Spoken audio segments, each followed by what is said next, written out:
I gotta give it to them. They were pretty sneaky. They put the answers above our heads, but they didn't give us a critical piece of information. They didn't tell us that time was the key. Just as time spread element through the earth, time also reveals a way.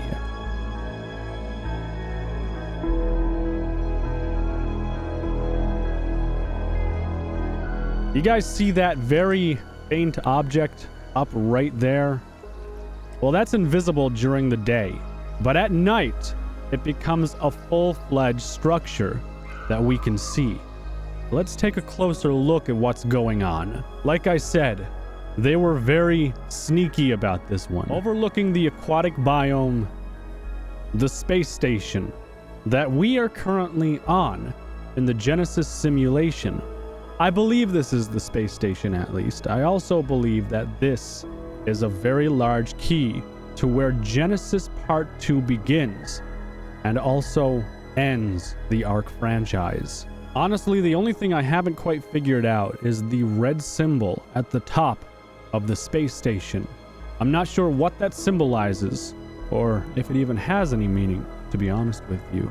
But we can visit the inside of this space station, not through conventional cheats or making our way towards it. No, we have to do something else, because when we meet the world border, well, I'll show you. The magnificent structure and pillar of humanity unfortunately disappears into nothingness.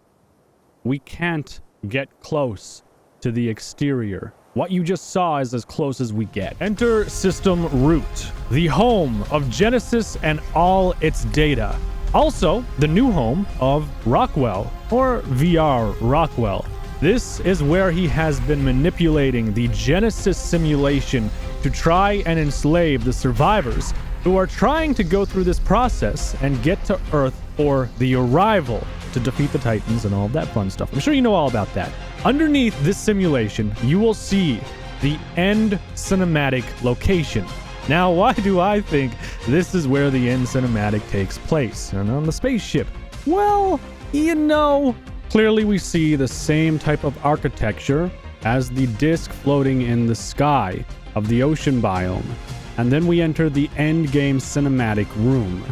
A lot is different in here because we're not currently using the cinematic, but there are some secrets in here that I would like to explore. Unfortunately, where we get our brand new set of tech armor, well, it's not there and present. There are a couple armor crates here, but they're empty. There is nothing in there, and this only spawns in for the cinematic. This is where you actually find the armor crate.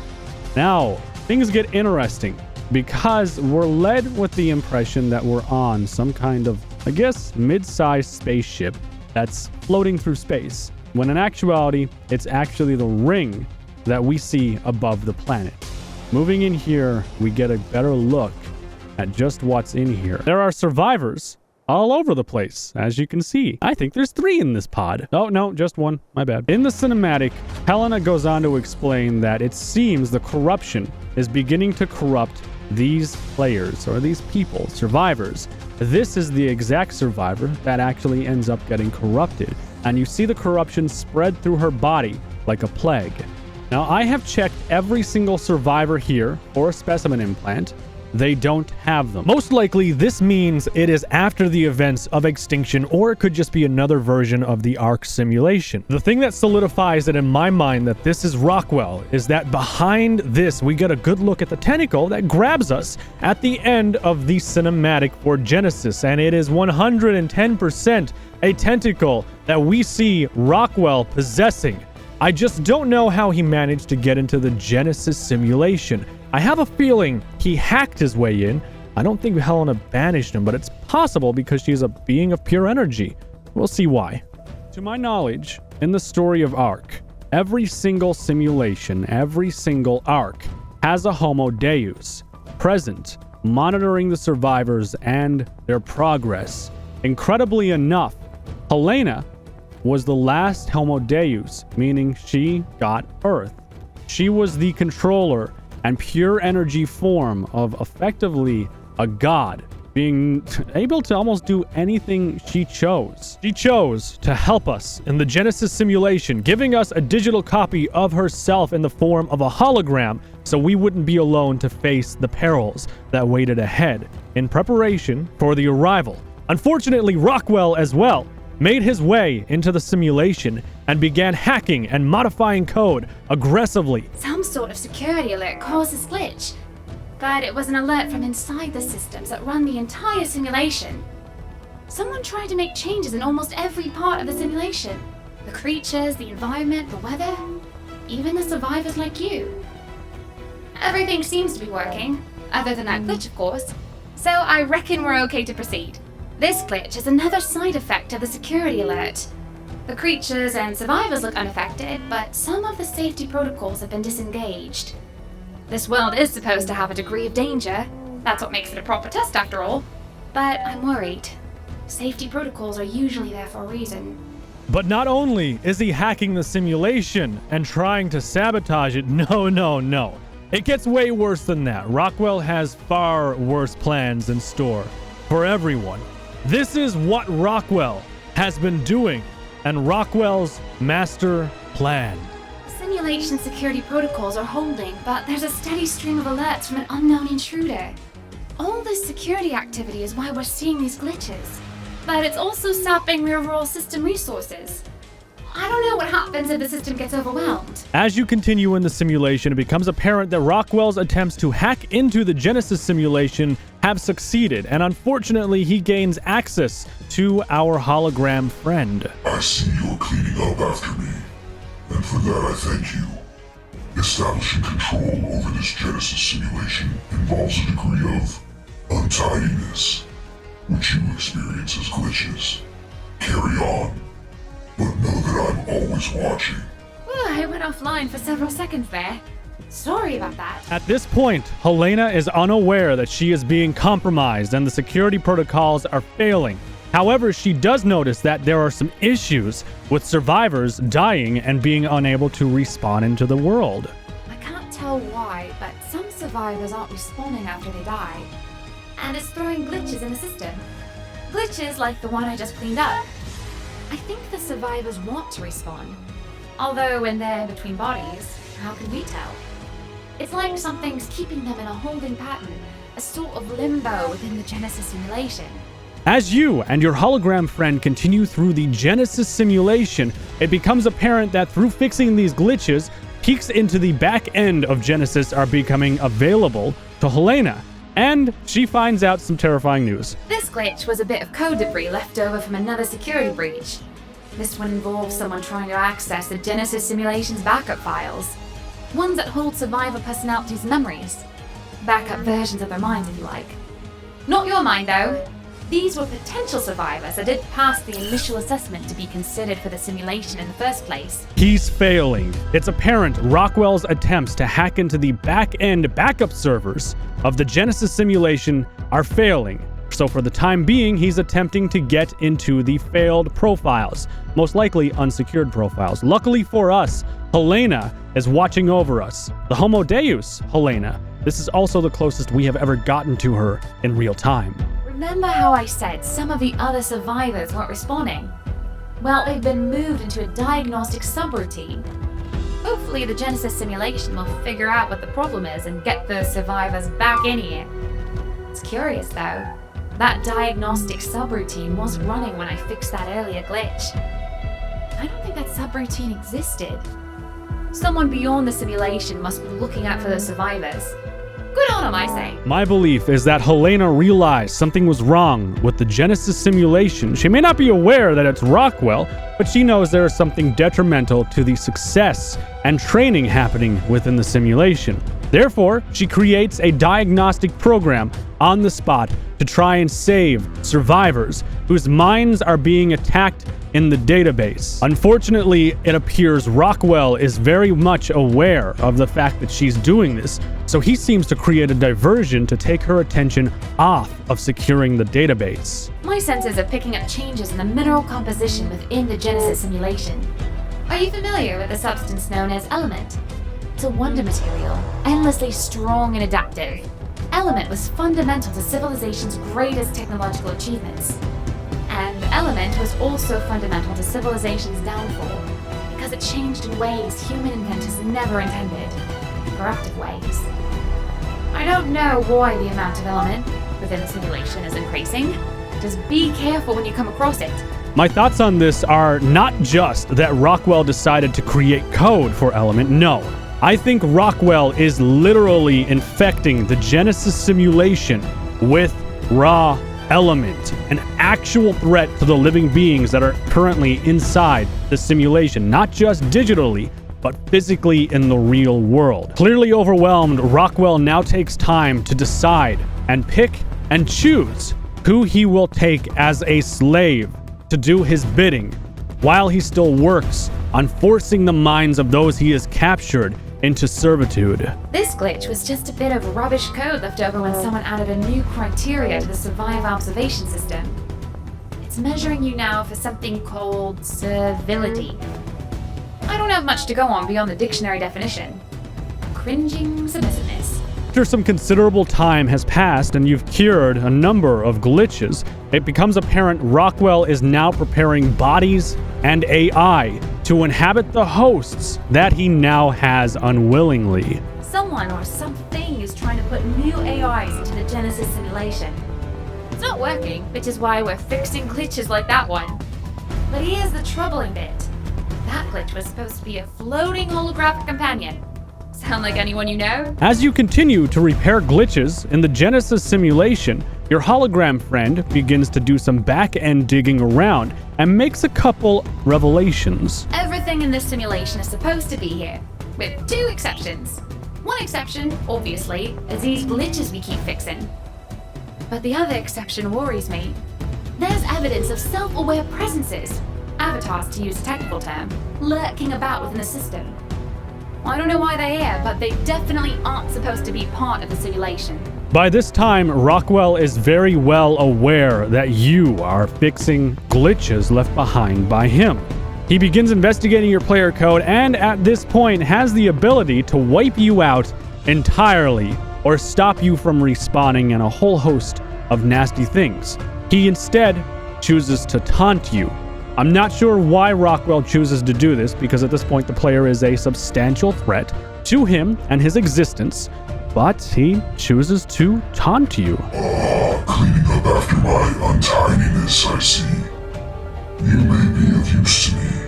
As a janitor, you've got the knack for it. You are cleaning up messes, and you don't even know why you're doing it. Upon repairing another glitch, part of Rockwell's plan becomes apparent, at least when you connect the dots. That glitch was a bodgy bit of code from the Survivor database. I fixed the glitch, no worries there. But someone's mucking about with Survivor minds that aren't even active in the Genesis simulation. For whatever reason, some survivors don't respawn when they die in the simulation. The system is supposed to just hold their minds in storage, but something is going in and editing them. And if those edits are causing glitches, I doubt the editor's being gentle. By this point, Rockwell begins taunting you even more. It's likely he is trying to infuriate you and make you stop looking, or just to distract you long enough so he can get into your files and destroy you. How does it feel to be less than human? You aren't just in a simulation. You are a simulation of a real human being. And you're a simulation of a real drongo. I've been amusing myself by watching survivors drown in the ocean biome. But you know what's even better? Seeing the simulation fall under my control, sector by sector. Amuse yourself while you still can, survivor.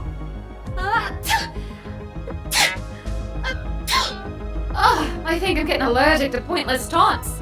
You're doing well with the test so far, survivor. But ask yourself, what are they preparing you for? What am I preparing you for? I'm actually really happy he asked what we're getting prepared for. We're preparing for the arrival. Every time I fix a glitch, I get a peek behind the curtain. I understand a bit more of how the Genesis simulation works.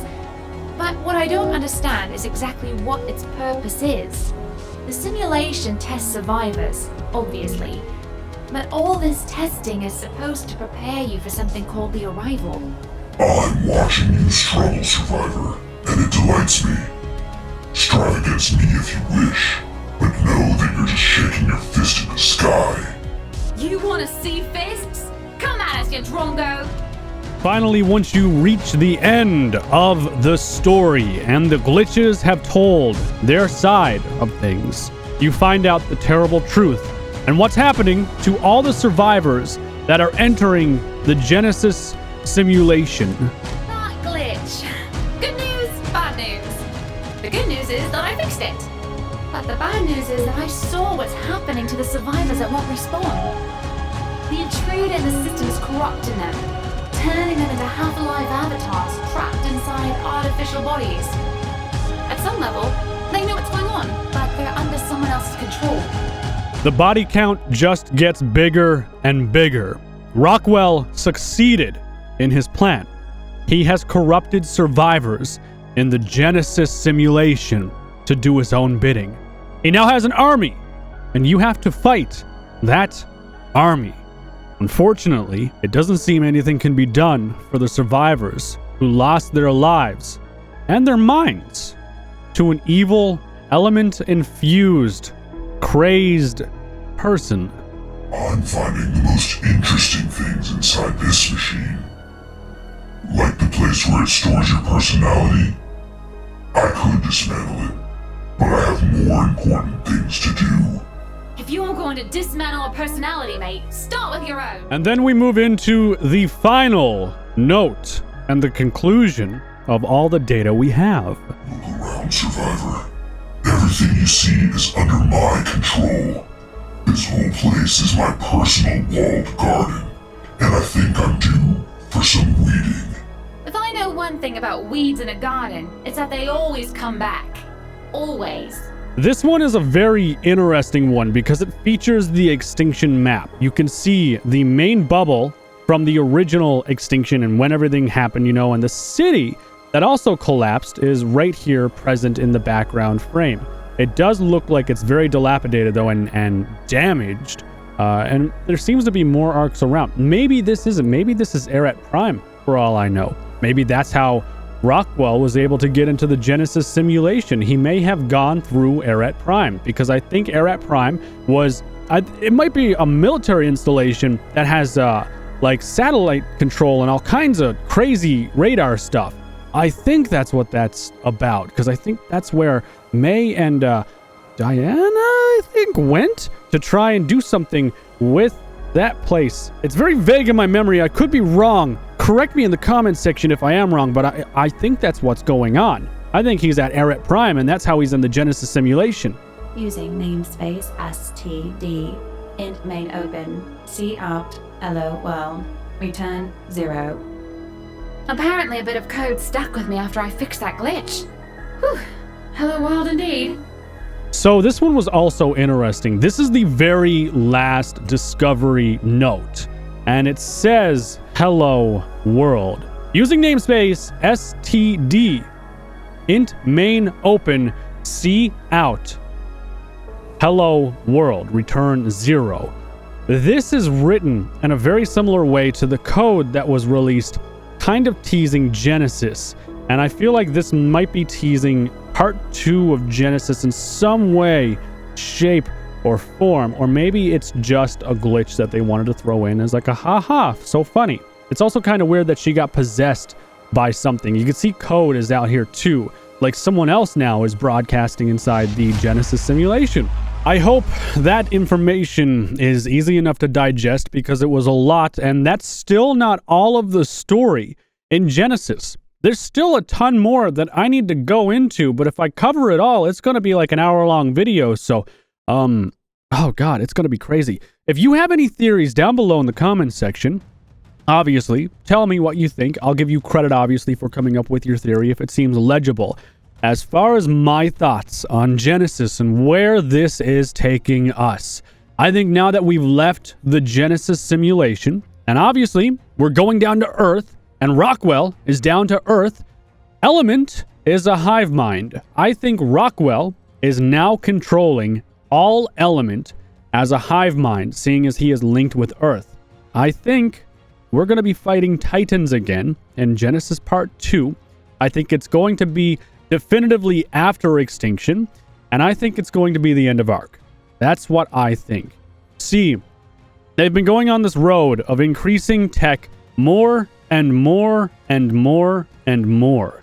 And it's also very apparent that Element is a very bad resource. It's not something you want to continue expanding on and using because of its corruptive properties.